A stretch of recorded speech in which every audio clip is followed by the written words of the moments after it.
Kalau waca kata wa wajadaka dolan tenggene sawi diterangaken pertama di Jalalain. Amma anta alaihi minas syariah. Engkau itu tidak tahu syariat apa yang harus Anda ikuti karena di Arab itu ada sekte jahiliyah, ada agama yang lebih tua yaitu di Madinah ada Yahudi Nasrani. Nabi saat itu belum tahu harus mengikuti yang apa. Wajadaka khaliyan minas syariah fahadaka bi inzaliha ilaika. Wal muradu bidolalihi kaunuhu min ghairi syariah walaysa al muradu bihi al inkhirafa anil haqqi. Jadi yang dimaksud dolan adalah Nabi tidak tahu harus ikut apa. Pas itu kan ada kelompok besar yang nyembah berhala, ada kelompok besar ya ada Nasrani, Yahudi dan beberapa yang lain. Nabi nggak tahu harus ikut yang mana. Lah itu di situ maksudnya apa? Dolan, karena Nabi itu ummi itu tidak tahu. Kemudian dikasih tahu Allah ini inna dina inda wal Islam misalnya. Ya clear ya, terus betapa alimnya Ki Bisri ketika milih dolan dimaknani apa? Sing ora ngerti. Jadi andai kan kok min awalil amri Ki Bisri kok maknani dolan wong sing tersesat. Beliau masih sugeng mungkin dikomplain Mbak Maksum Badawi Kiai Lasem sing alim-alim, mungkin di sini dikomplain Mbak Mabrur Kiai alim di sini. Berhubung sudah benar, maka dibiarkan beredar. Di akhirnya laris. Ojo bakas royalti ini rapi cile. Laris itu maknanya amanafu. Ojo terus hasilnya duwe akeh. Ora oleh bakas dosa. Ya laris itu maknanya apa? Amanafu manfaate akeh. Ojo artine nak laris berarti hasilnya akeh. Jahiliyah pikiran niku jahiliyah. Ya oh tak wamuk tenan uteke ngono. Ya kersane ngertos tenan. Jadi kalau antar mufassir itu satu kata, misalnya begini, saya cerita pentingnya nahwu ya. Misalnya maknani bismillah, itu orang nahwu lebih berdebat begini, bismillah itu kelawan nyebut asmane Allah. Yang kamu mintai tolong itu Allah apa namanya? Ngono sudah dibahasan. Ya Allah. Akhirnya terus dimaknani bismillah kelan asma kang yaiku Allah. Berarti al ismu ainul musamma. Itu orang nahwu. Tapi kalau orang balaghah ndak, lebih jelimet. Orang Arab itu kalau hormat sama seseorang itu enggak etis kalau nyebut langsung. Misalnya saya hormat Mbah Mun atau hormat Mbah Mus. Bi hadratis syekh, bi majlisis syekh. Yang kamu hormati itu majlisnya apa orangnya? Majlis itu tempat duduk. Saya datang ke majlisus syekh. Kamu majlis itu kursinya. Kamu ngaji sama kursi apa sama syekhnya? Syekh. Tapi orang Arab ketika hormat seseorang itu bilang hadratus syekh, majlisis syekh. Makomus. Nah, karena Allah itu begitu terhormat, maka bukan langsung billah tapi apa?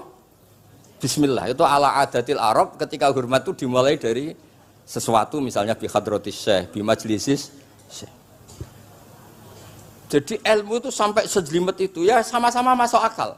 Karena memang ditulis oleh orang-orang yang luar biasa. Misalnya lagi Ar-Rahman. Mungkin kalau Anda latihan nahwu, Ar-Rahman itu naat. Naat itu sifat. Sifat itu apa? Sifat umumnya itu misalnya begini, Ja'a Zaidun al-alimu. Sebagai pemisah ada Zaidun sing al-jahilu. Wes wae kula mboten guyon, mungkin mau itu hasanah kedua ketiga niku mboten serius mboten nomor. Kula bagian sing serius. Bagian sing ilal jannah. Lha mboten ancen Quran mesti ilal jannah tuh bocah. Sama nolak gedeng kula, tapi gedeng Quran neraka. Mulane kula mun matur Mbah Mus, kula mboten sapidato tak maos alibris mawon. Mergo maos kula niku mesti mutu. Mboten krana sombong, pancen kula sinau. Timbang tawaduk ra sinau, atok pokrol tapi sinau. Kadang-kadang iku nggo nutupi bodhone tawaduk. Tapi ra sinau. Masalah niku cara. Kula ada kitab namanya Sajaratul Ma'arif niku wonten judul ngeten, Babu Dzikri Rajul Manaqiba Nafsi. Bab orang harus menyebut kelebihannya. Nabi Yusuf itu ngendikan inni hafidun alim. Saya beri contoh di mana-mana. Dokter gigi itu menyebut ahli gigi, dokter bedah, dokter kandungan. Itu harus nyebut. Kalau gak nyebut kamu anak emak lahir golek dokter bingung, kabeh tawaduk ra gelem memperkan. Paham ya? Lho nek aku ora ngaku ahli tafsir terus kayak ngaji Rafi sik cilik ini terus takok, kitabe Mbah Bayu Piro kan ya repot. Saya teruskan ya. Ja'a Zaidun al-alimu itu sifat itu apa? Oh itu lil farqi, untuk membedakan ada Zaid yang jahil.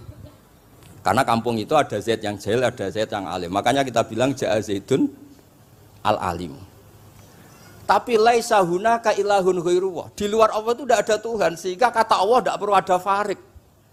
Allah itu tunggal, Allah itu esa, Allah itu satu, sehingga tidak perlu ada pemisah. Kalau kamu katakan Ar-Rahman itu sifatnya Allah untuk memisahkan. Memangnya ada Allah yang tidak Rahman, memangnya ada Allah lain yang tidak Rahman. Itu bento cara masalah nahwu, dihujat betul pendapat Ar-Rahman itu sifatun lil madhi, sifat untuk muji.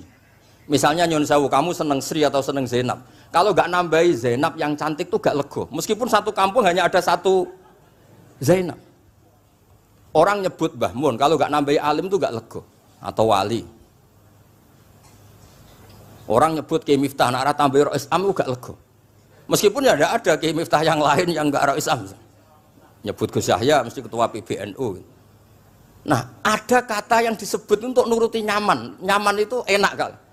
Nah, orang nyebut Allah itu tidak nyaman tanpa nyifati Ar-Rahman, Ar-Rahim.